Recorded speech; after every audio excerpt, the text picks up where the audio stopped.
Hello, Slashies, and welcome to Slashed, a horror podcast where we talk about the screams, the scares, and the spooky stuff. I'm Grace. And my name is Wouter. And today we're going to talk about Happy Death Day. Happy Death Day, Wouter. Happy Death Day, Grace. So we decided to talk about Happy Death Day because we're actually really divided about this film. Yeah, because when we came out of this film, you were really excited about it, and you thoroughly enjoyed it. I thought it was really fun, and me not so much. So we're gonna be fun to discuss like what we thought of it and what why it clicked so differently for the both of us. But first, I'll pass it over to you, and you'll be able to grace us with a little summary of the film before we launch into it. I forgot to do this last time. A little spoiler alert for the entire film moving forward. Yeah, we kind of assume that you guys are listening to these because you've seen the film or because you don't care about spoilers, but yeah, in any case. So Happy Death Day is a 2017 American black comedy slasher film directed by Christopher Landon and written by Scott Lobdell. The story follows Teresa, or Tree, your typical mean girl sorority sister, played by Jessica Roth, who gets trapped in a time loop where she relives her birthday over and over again, only to be murdered by a masked killer. She enlists the help of Carter, her unlikely geeky love interest, to figure out a way to break the time loop. Tree decides that the only way to stop her killer is to figure out his identity and kill him before he gets a chance to kill her. She eliminates several suspects, including a jaded ex-lover, her boyfriend/professor's wife, and the bitchy chapter head of a sorority. After many failed attempts, Tree learns that she actually sustains all injuries that occur in the different timelines, implying that she has a finite number of attempts to stop a killer. After a showdown with red herring John Toombs, an escaped serial killer, Teresa deduces that the real murderer is her vindictive roommate Laurie. Eventually, Teresa manages to kill Laurie by feeding her the poisoned cupcake which Laurie had prepared for Tree. The film ends with Carter and Teresa getting together and talking about the event's similarities to Groundhog Day. Oh, yeah, very good. Thank you very much. Happy Death Day. Where to begin? Remind me, had you seen it before? No, I hadn't. I'd seen the trailer and I was immediately interested in the film. I'd seen the trailer in movie theaters because, like I said, I don't like watching trailers, but can't really escape them there. And what I really liked about the film is that it's so straightforward. It's just a very simple, funny, just horror comedy flick. Really like a popcorn film. Yeah, I didn't really expect it to be that going into it, I suppose. I know that I'm not particularly fond of like slasher films to begin with, but I'd seen on like the r/horror subreddit and like movies Reddit that this film was supposedly so fun and so different that I really had quite high expectations that it just simply didn't meet. For me, it was really, well, not really even a slasher film, to be honest. It was more like, as you described, a whodunit, but definitely that sort of been cast in this sort of horror comedy mold. But it just, I don't know, it just didn't feel tense enough for me in the beginning, which we'll probably arrive at in more detail later. Not really tense enough to be a horror film, and not really too much of a detective story / really cool mystery to be a proper whodunit. And then it was just a comedy which didn't make me laugh that much, so then it sort of arrived at just not for me, I suppose. Yeah, and this is where we disagree because I actually feel like Happy Death Day really delivers on its premise. So if you see the trailers, it does exactly like what it says on the tin. It's a story about a girl reliving her birthday, being murdered every time, and having to figure out who the killer is. And the film just sets it up really just smoothly. You're introduced to different characters. I suspected Carter for quite a bit because he's the only character that was nice to her, and it's kind of weird that she keeps waking up in his dorm room. So I thought that was good. Laurie, who turns out to be the actual murderer, she has motive. She is introduced in the film, but they do it in such a subtle, well, not necessarily very subtle. It's not a clever film, I wouldn't give it that. But, it's not too obvious that it's her. There are many semi-likely suspects. And I like the way that she's like, okay, I'm going to basically allow myself to be murdered over and over again until I figure out who it is. She draws up a list in the weirdest way possible, might I add, by writing down one name, then investigating that person, then crossing out that name and writing down another one. Yeah. Which is not how lists work. No, it isn't. That is a good point, actually. I think we talked about... Yeah, we did talk about that. We were watching it. That's so stupid. Just wrote that one name and she crossed it out. But that also begs the question, why does the list carry over every time she resurrects again? Because that implies that every time she makes the list, she has to write down the first name again, cross it out, then write the second name, cross it out, and then the third name, and then keep doing that, because the list shouldn't exist. Then it actually makes sense why she doesn't just write down 10 names, because it's not going to carry over. Oh, okay, yeah, that's actually kind of clever then. Yeah. But, never mind. Are we giving the film too much credit though, maybe? No. Yeah, I liked it. It was just very simple, self-contained little story, little horror comedy, whodunit, and it's nothing more than that. It's nothing fancy. It doesn't blow your mind. They had a red herring which they used well. I feel like they had this cool little thing where Tree dressed up all badass and had like a cool face off with him near the end, and then it's like, oh, it's not the serial killer, it's actually still someone else. I think it was just done just really adequate.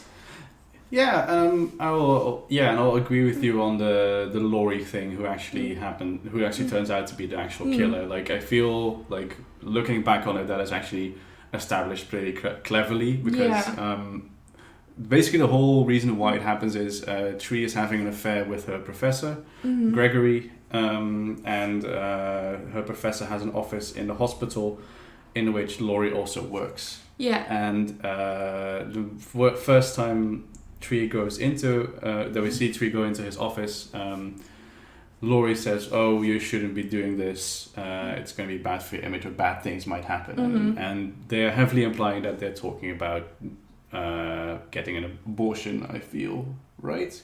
Because she had a one-night stand, and now she might have to get an abortion. That's sort of thing they're trying to imply. No, she's going to Gregory. Yeah, but something like that. Yeah. The film is trying to imply that it's not about Gregory because they don't want you to suspect Laurie yet, right? Yeah. So you think, oh, her getting an abortion is a bad image for the sorority. That is the surface level that they want you to get. And then in hindsight, you know that Laurie knows that she's going to Gregory, and she's of course jealous because her and Gregory were actually having a thing. No, she wants it to be a thing. Oh yeah, but they never did. No, because he was more interested in... Tree. Yeah. Yeah, and also, which I do really like, because, what did she say again? Because she's simply just a stupid-ass bitch. Yeah. Yeah, like that's, she's like, oh, I wanted to be with Gregory, but also it's just a stupid-ass bitch to... And that reminds me of one of my absolute favorite films of all time, Clue. Right. Where they ask Mrs. White, why did you... Spoilers for Clue! Yeah. Why did you kill Yvette? And she says, I hated her so much. Flames! Okay, I won't do the whole thing, but it just really reminded me of that. We definitely have to do Clue sometime. Yes, in the podcast. The ultimate horror film. Yeah. No, I think it's just, it does what it says in the tin. When you look at a whodunit, there's a few kind of rules that it has to adhere to, which mainly is that you, as the audience, you need to have been able to predict the killer. So there need to have been enough clues shown for you to be able to deduce who the killer is along with the detective. And I think this film does that without being too obvious or dragging. I felt like they were going to take a wrong turn at some point when they did bring in the whole serial killer thing. They did seed it in some of the other timelines where you saw the news and it was on that he was being treated in a hospital. And I thought, because all his victims were like blonde women, I thought they were going to imply that he had killed her mother. Because Tree's mom is dead, and that's the whole thing, because they share the birthdays. That's why she's even sadder on that day. And I thought they were implying that he had killed her mother, and it was like, and now I'm coming for you. And that would have been so lame, because he wasn't set up in the beginning as one of the possible suspects. So even though they'd seeded it a little bit, you just really couldn't have deduced it, and it would have been so flat to have been like, oh, who did it? It was the escaped serial killer. Wow, you know? Yeah, and because that would have been lame, because then the audience base reaction would be, oh, of course it's the escaped serial killer, because he is a killer, you know, that makes sense. But then you go to think like, oh no, that's actually super lame, as you said, because that's unpredictable. But yeah, I do agree that I feel like they did seed Laurie well. Although for me it was a little bit heavy-handed because of the cupcake. Because as you said, like at the end she realizes on the penultimate time that the final time that she wakes up, like, oh, I beat the killer, but still somehow I died. And then she realizes she ate the cupcake that Laurie gave her before she went to sleep, and then she died in sleep because the cupcake is poisoned, and she hadn't eaten the cupcake in all the previous attempts. Which is actually a really cool reveal, hadn't it been that the camera pans to the goddamn cupcake so much. Like the moment she gets the damn cupcake, blows out the candle and doesn't eat it, she puts it on the desk, and there's like just a close-up shot for at least 3-4 seconds of just the cupcake and them talking. No. And it pisses me off so much because it's so heavy-handed. Like, especially when you know what the film's going to be about, you're just like, oh, okay, obviously something's up with the cupcake. And I'm glad it was, because if it hadn't been, that would just be the most ham-fisted red herring. So I'm glad it was the cupcake, but I think they handled that a bit. I liked it. Bluntly. I felt that could go two ways. The way that they went, which is kind of the obvious way with the cupcake being poison and kind of being like the secret surprise murder weapon, even though it's not secret surprise because you've been panning to it for forever. Or, which I would have really liked, if the whole thing had just been like, all she had to do was wish for the timeline like to correct itself and eat the cupcake, because you have to eat the cake for the wish to come true. And I thought that would have been a cool film if there's this whole thing about this sorority girl which is being told that she can't eat, she can't have lunch by her, sisters, and who has this anxiety over her birthday because she's lost her mom who she shares a birthday with. And then the only thing she had to do was just, like, enjoy food.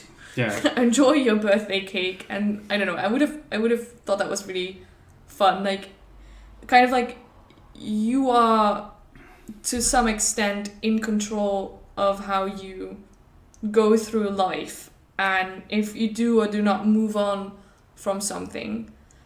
But the film did not do that. Yeah, but now that you say that, though, that is clearly a theme in the film, moving on from stuff. Because, indeed, her mum's death is clearly traumatic for her. They don't go into how she died, I believe, and I'm glad they don't, because the film doesn't really need that. I do believe that the film was consciously playing with that idea that, did her mom get murdered by the... Yeah, exactly.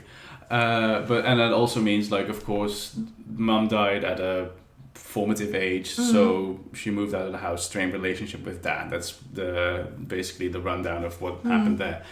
And then by the end, she does try to make amends with her dad, because it always starts with always starts with her getting a phone call from her dad, which she then ignores like all the time.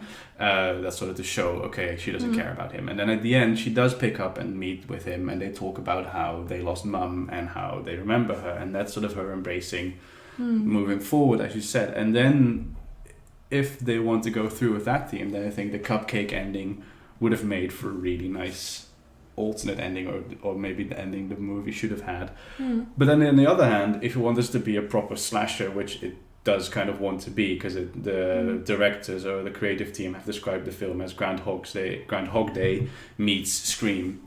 You do want a sequence where the final girl, or the only girl, kills the slasher, which she does. I guess what I didn't like, I suppose what really did the film in for me is, like you could sort of guess from the intro, there were many styles going on at the same time, and I just felt that it didn't mix very well. Like, especially the whodunit part, I feel didn't really do it for me, because once she'd figured out what was going on, she like made the list we talked about, and then she just goes by everyone's sort of montage style. But I feel like the montage didn't really do anything for me, because she would just go to person A, B, C, then see that they weren't the killer and get stabbed or bashed in the head or whatever.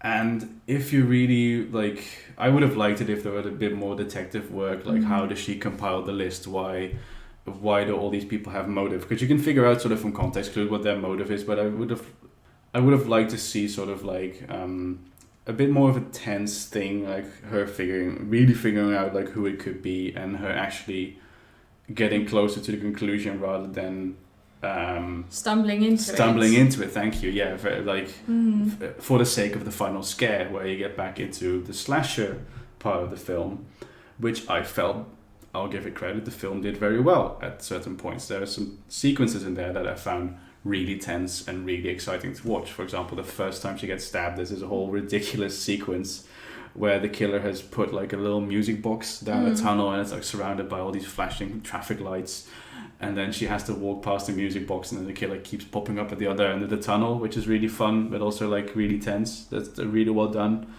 And then there's the sequence at a party where she's getting stalked with one of her flings, I think, and they can't hear them scream, or they can't hear each other scream over very loud music, and it's very tense to watch, because you can always see the killer in the background. That was a really fun sequence. And I really liked the one in the hospital parking lot, where you could see Tree walking on one level of the parking lot. Yeah, that was cool. And then you could see the killer walking in the same frame on another level, sort of filmed in such a way that they couldn't see each other, but you could see sort of into the perspective of both of them from the audience's perspective, but they were on different levels. So I thought that was a really cool, intense sequence. I will say that I found those first two sequences to be slightly unrealistic, in the sense that I know that they do imply that Tree isn't really in like a fun sorority that is really all about like actual sisterhood and sticking up for each other. But like the chapter head that is also going to this party was literally getting ready and telling Tree, hey, we're going to the party. So why are they not walking over there together? I was just a bit confused about Tree putting herself in a lot of like situations where she was walking alone in the middle of the night through like underneath a bridge. I'm not trying to blame her for getting like serial killed, but I am saying that probably she wouldn't be there. And probably you wouldn't go to a room with a guy without telling your friend at least that you were up there, and please keep an eye out for me. Yeah, exactly. And I mean, well, it is a slasher horror film though, but so accuracy can go out the window. Yeah, you have to do a little bit of like stupid things to give the killer a chance to get you. You have to break one of the rules of horror, never go off by yourself. And but I get what you're coming from then, if you're going with a never go off by yourself trope. It is fairly stupid. But then again, you can say that Tree was like really isolated herself from everyone, so... Yeah, and then she would probably walk by herself. But then even then, there is girls in her sisterhood and sorority that are implied to be nice. Like the girl that she sees every time she walks in, listening to walks into the sorority house, so she's listening to music, and she waves at her every time, which of course Tree doesn't respond to, because she doesn't like other people at first, because that's a character arc there. So... How did you feel that Tree's arc was anyway? Because like we said, the film is kind of about her, it really is about her dealing with the death of her mom, which she hasn't really done, and about opening up again to other people, but also being nicer in general. Did you feel like that development went gradual or No. was realistic? No, Yeah. not at all. I felt that happened from one life to the next. I feel like that's sort of the problem I had with the montage as well, because it feels really sudden when she dies, like, I'm gonna say off the top of my head, like 13 times or something.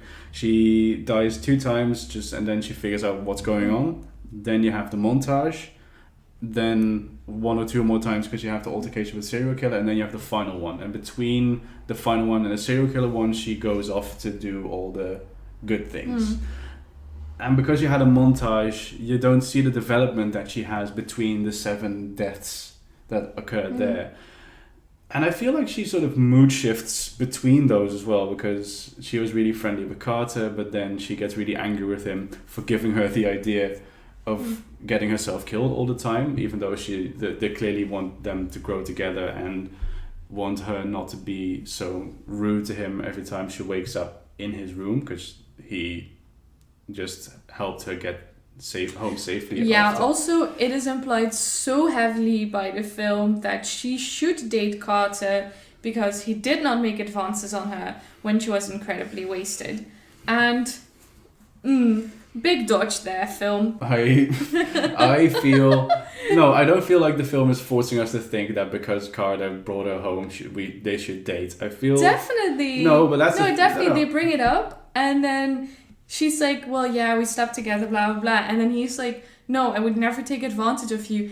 And she starts blushing and is brushing her hair behind her ear like such a gentleman. And I'm like, girl, who hurt you? Yeah. The serial killer. Yeah, exactly. Yeah, she got stabbed many times. Okay, I'll agree with that then. But then the film just handled it poorly, because I didn't notice that like specific interaction, but I feel like the film wanted to go for them gradually growing closer as the film progressed. And that's also weird because he isn't going through any character development because he's unaware. Yeah, so it's difficult. But that's the thing, obviously that's what we're doing in this podcast. We're trying to kind of comb through these films. Slash them apart. And Happy Death Day just really is a film that, it is kind of flimsy. You know that if you start combing it apart, it is just going to collapse in on itself, because it is about archetypes doing exactly what you expect them to do, hitting all the necessary movie beats and reaching an adequate satisfactory conclusion. Yeah. Could you repeat what you said before? That it's just hitting all the right notes, all the expected notes, and they're mostly archetypes. Yeah, I remember. And also, you said it was flimsy, and I'm really glad that didn't try to go into why she keeps getting resurrected. Yeah. Because if they had, oh man, I hate films that try to do this mystical curse bullshit halfway through the film.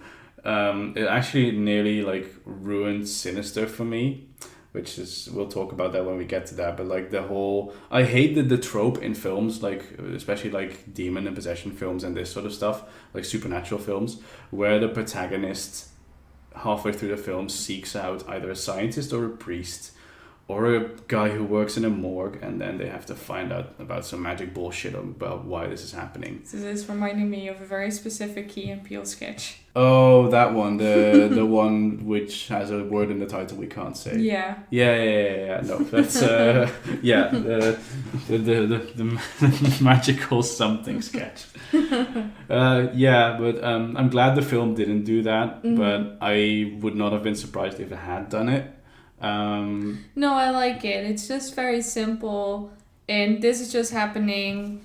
The easiest, the first solution that you can think of is just the solution, which is to kill the killer before he can kill you. Yeah. And that's just it. And I like that about the film. Yeah, and I'm glad. And I wanted to talk about something that you brought up earlier, where you said that you wish the whodunit stuff of the film had been more prominent. Yeah.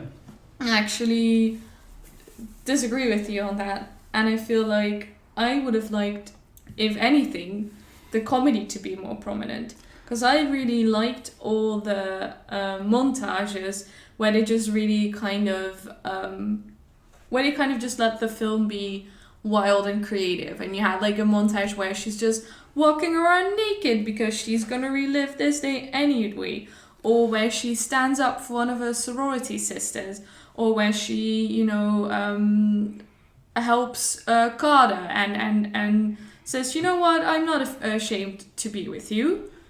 Those scenes, they were funny, you know? Yeah, they were funny, and I also think that it gives Tree some much needed character development. Yeah. Which, yeah, should have done more, I suppose. And I would have liked it if, for instance, the montage bits where she is looking for the killer, and I suppose I agree with you that I would have liked there to be more of that, but would have been even maybe more over the top, and there's like even more weird creative ways in which she is getting killed. Yeah, because there's some fun kills in there. Like, I like the one, well, I don't like them, but you know what I mean. Like, I found the one where the killer breaks a bong in half and stabs her in the chest with it. I think that one was quite creative. I love the one with the shot where I think she's clocked on the head and she falls down and the like scene just shifts into her falling onto the pillow in Carter's bed. Yeah. I really like that one. I like when the camera work does that. I really like that cinematography. I liked the one which wasn't necessarily over the top or anything, but just really tense, where she's in the police car. Yeah. And she thinks she's gotten rid of the killer. And then he shows up and she is stuck in the car because she's handcuffed. And she just has to watch the killer very slowly light the car on fire. Yeah, exactly, with like a trail of gasoline running through to the engine, and then in a very Hollywood Michael Bay fashion, the car explodes. Speaking of Michael Bay, I actually read on Wikipedia that he was supposed to be the original director for this film when it was first pitched in 2007, 10 years before the film came out. When that would have been such a different film. You know who they wanted for the original main lead actress? Paris Hilton? Megan Fox. Megan, of course, because it's Michael. Because of Michael Bay. Oh, it would have kind of been like Jennifer's Body. Haven't seen that one. It's a horror comedy, I guess, with her as well. She's pretty good in that one. Add to the list. That would have been really interesting. I think the film would have been more over the top, more graphic, more creative with some of the deaths, maybe. But I do feel like I think the acting was pretty solid overall in the film. Yeah. And I did feel like the film knew when to pull back and do focus on the emotional core that was in there, even if it was very, you know, typical pre-packaged Hollywood horror film that you've seen a billion times. But yeah, I still felt like they knew when to focus on that and just let it be emotional. Yeah. I genuinely enjoyed. I genuinely felt for Tree when they showed all the scenes with her and her mom. Yeah, because she like watches a home video of her, I think, right? That's what she does on the evening of her birthday before she goes to the party and stuff. And I also like that they gave Tree some really like nice heartfelt moments towards the end of the film when she sort of accepted her new reality, like the one where she bumps into the ex-lover that you mentioned. It's probably called like Jason or something because they needed a jock name. I don't know his name. And the first time she runs into him, like the very first time at the beginning of the film, he's like, hey, you haven't been returning my texts. And she's like, whatever, and walks off. And then during her sleuthing in one of the montages, she catches him watching gay porn, from which she assumes that he's gay, which is an assumption, fairly safe assumption, but you know, whatever floats his boat. Yeah. And then it's a suitcase that we shan't unpack for him. No, exactly. But she does, and she's like, "Hey, just be yourself, my man. Just be gay." And then he's really happy about it. And flawed as that may be, I appreciate that she's being nice. You know, I appreciate that she's trying to be a better person for it. And I also really enjoyed the scene with her reconnecting with her dad. I feel like the film really wants you to find her dad annoying, even though you've never seen him, because she never returns his calls. You never see or hear him until she actually picks up the phone. And it turns out they actually both just miss her mum very much, and it's a very tough day for him because it's, of course, also her birthday. And I really liked the moment where they reconnected. And like, props to the actors as well, because it really felt like father and daughter reconnecting, and I really that sort of elevated the film for me, at least, like, that I didn't find it bad. I didn't find it bad to begin with, just it elevated it for me to a level where I could appreciate what the film was trying to do. Yeah. Like I said before, it's just a very kind of nice, clean-cut film. I don't think it's anything special, to be honest. Like I said, it's a good popcorn film. It's something that I would probably put on when I have friends over. We just want to watch something, that you don't have to watch that closely. But if you do want to have a night where you want to get more into a film, it fits the brief. Yeah, exactly. It's I feel like it is a must-watch film because it is something different. It is, and it is a fun little spin on what slasher films and horror films could be. And I feel like it, if anything, it sets a precedent, or at least I'd like it to set a precedent. I feel like there need to be films like this out there to sort of counterbalance the sort of, let's quote unquote, highbrow horror films like Midsommar and the most of the films we'll be discussing on here, because that's clearly sort of the trend right now. There's clearly sort of a trend of highbrow, sort of deeper layered horror films that might not even be horror films if you look at them closely, but just films about like intense themes that happen to be scary. Yeah, and I can appreciate a horror film that allows itself to be a little silly. Yeah. And comedy and horror just work so well together that I'm really glad that films like these are being made, like Happy Death Day and one of my favorite films, The Final Girls. I'm glad these films are being made. Yeah, definitely. What I'm not excited for, though, is that there's a sequel. Happy Death Day to You.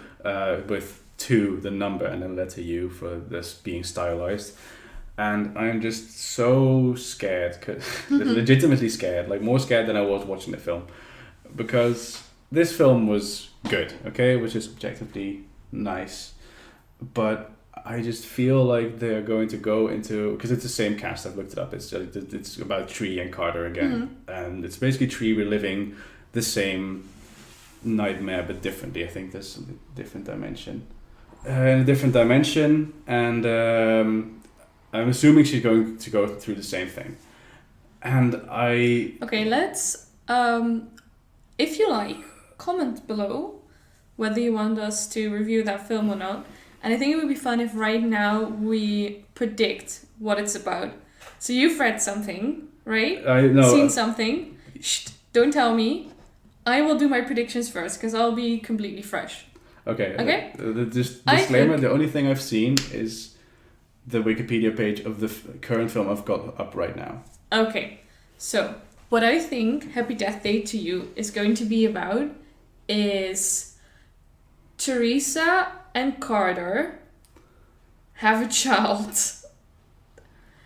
and the child is reliving her birthday on which both Teresa and Carter are murdered, and she has to stop the killer in order to prevent her parents from being murdered. Not herself, her parents. Okay, I think that Tree goes into a dimension somehow that her mum is also in. They're going to try to explain the connection they have, and then with the help of her dead ghost mum, they will have to stop the killer who killed her mum the first time, thereby severing the connection so that Tree doesn't have to relive the same fate that happens in Happy Death Day. Happy Death Day 1. Yeah. So it's sort of like a pre-sequel. So it's kind of like Back to the Future. Yeah, exactly. Yeah. Because we're talking like Groundhog Day, and they're clearly sort of trying to go for... They're clearly going for like classic time travel film wrapped in a horror jacket. So why not have it be Back to the Future in the second one? And there's also DeLorean. Fuck off. And on that note... Oh no, can you imagine she goes back in time and her dad starts hitting on her? Yeah, she goes back into the future and her dad is Doc Brown. Oh, great Scott, you're back, Tree. We have to go back to the future and kill your mum. Going to edit all of this No. out. Please keep it in, it's fun. Why is he British? Also, fun fact, Doc Brown, the actor, is in Clue. And he's super rapey and not a fun character at all. And on that note, we leave you. I've been Grace. I've been Wouter. I am stunned. Thank you for listening in again. Be sure to check us out on our socials at /_horror. Tell us what you think about the film or about this episode. Leave some suggestions for films that you have seen that you would want us to comment on. We might look into them later once we've worked down our own list a little bit. Tell us if you're interested in us watching Happy Death Day to You and seeing how accurate our predictions obviously are. And how much I'll probably hate that.